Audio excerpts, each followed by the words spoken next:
Hey everybody, this is Russell Brown. Just gonna give you a quick little shot here of winding a bobbin. This is a Singer 29-4. It's called a shoe patcher or cobbler machine.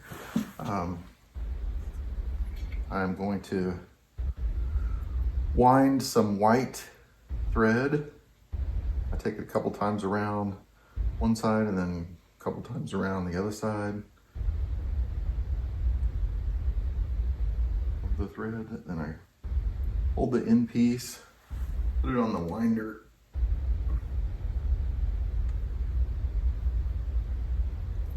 We have to loosen this a little bit so it makes contact up here. And we wind away.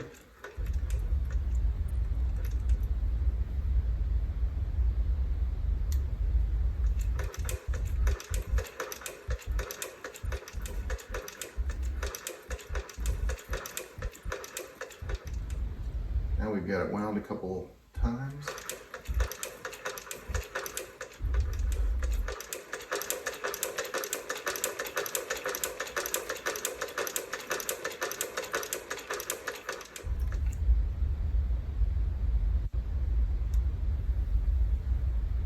Now the end piece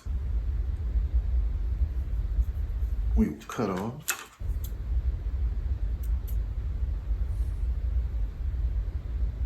Other side we will cut. Now we have our white thread, and I think we'll put it on up here also. So I'm going to pull this black thread out.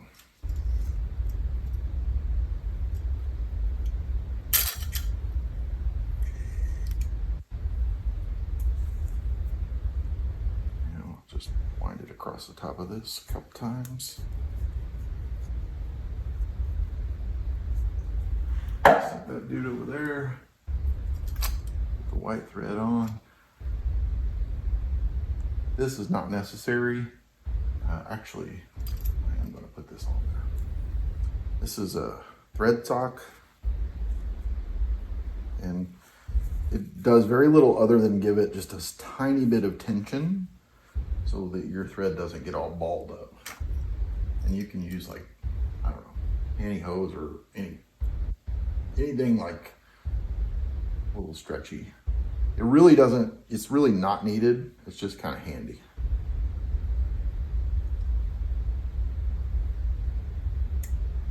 In the old days when they had different thread that needed to be lubricated, they would put their lubrication stuff in there, but these newer threads do not need that.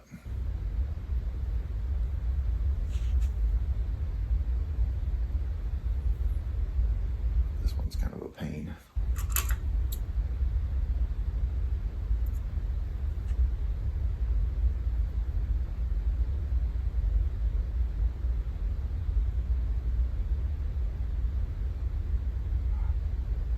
I gotta put my glasses on.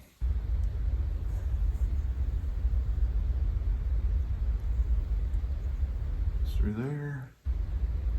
And on this machine, I don't know if this really makes a huge difference, but everybody has always told me that when you're threading anything, it goes towards the back. So your mileage may vary.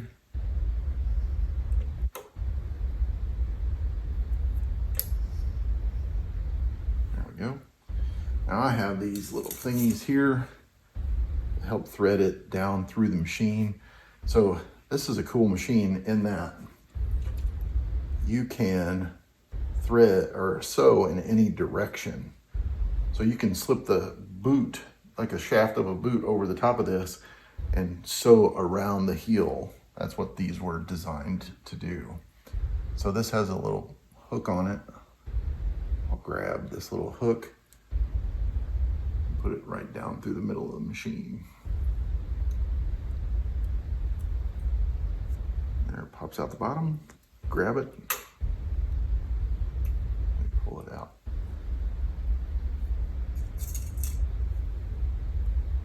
And then pull the string around. These are the tensioners.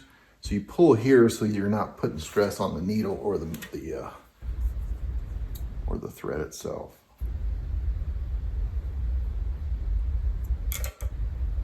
So you just give it a little slack and then let it slide down. Slide down. There you go. I use this little threader because I can't hardly see the dang things anymore.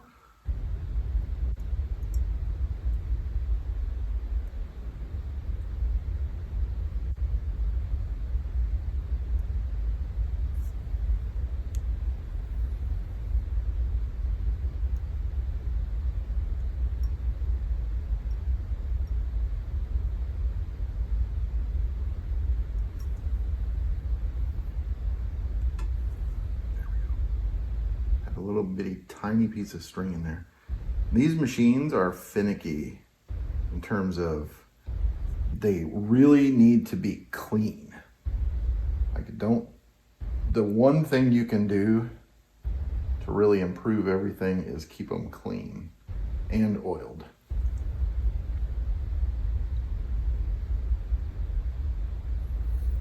And bring your glasses when you're trying to do this crap.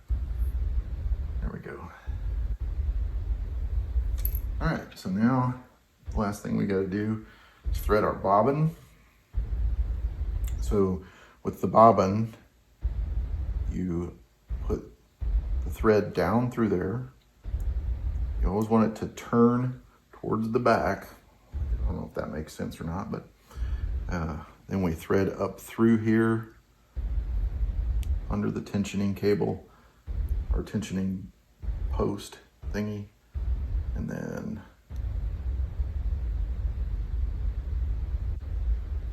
right out the top through that little hole. And this, you want the tension to be just barely enough to keep it from going. Should do it.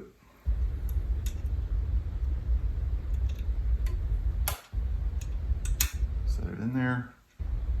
Move this to the back. And this little needle guide, there's a small set of holes and a large set of holes. We have a decent sized needle in there, so we're gonna put it on the larger one. Now we're gonna take it down through, make sure that it grabs it, pulls it up. See, it's grabbed that bottom one. Grab the bottom thread. You can see like the loop right there. We'll just pull it out the back. Now we're ready to sew.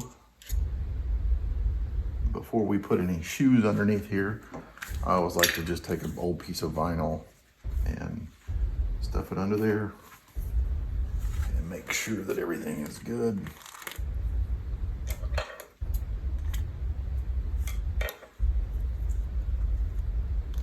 I hold it for the first couple of threads.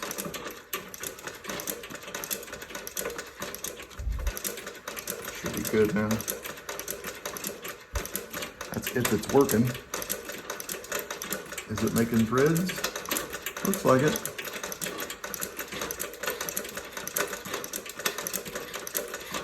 I got it set tiny. Still have the winding wheel on there for the bobbin.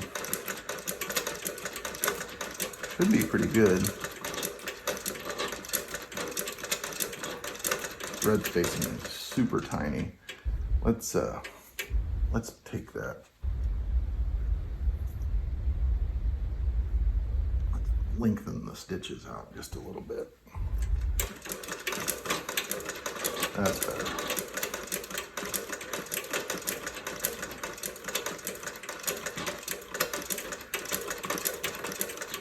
Okay. Uh-oh. Got a little tension issue going on here.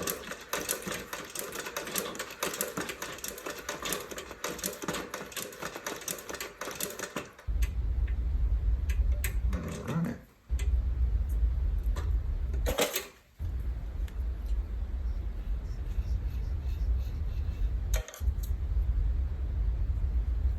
Let's see what's happening. Looks like we got really good tension on the bottom, which means the top tension is good. The bottom, we're pulling some loops on the top. So what that normally tells me is we need a little more tension because we changed threads. So I think we need a little more tension on this bottom.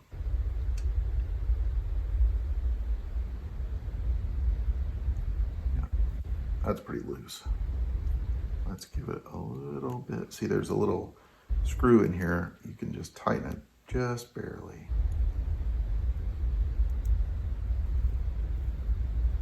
Gives it just a tiny bit more tension.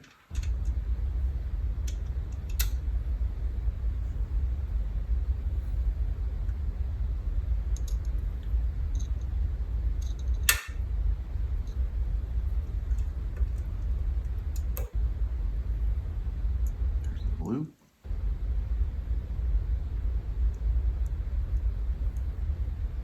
All right, now let's try that. So you can see kind of this, it makes these little nubbins come up. So let's move back down here.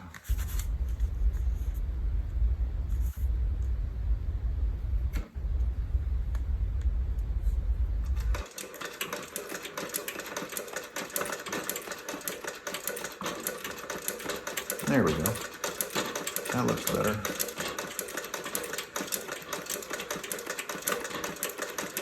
That's some nice tight stitches there.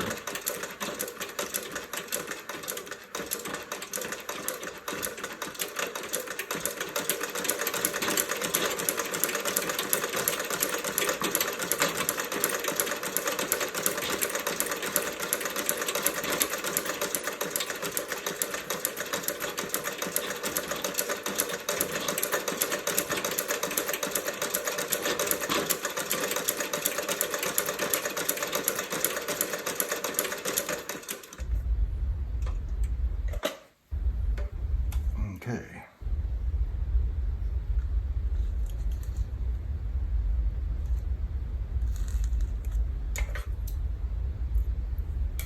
Now you see, like you can, I don't know if you can see that, like there's these little lifts up there, but now we did that second set and just making that little tiny adjustment pulls those stitches right into line. And then the back, you can see the back is really nice.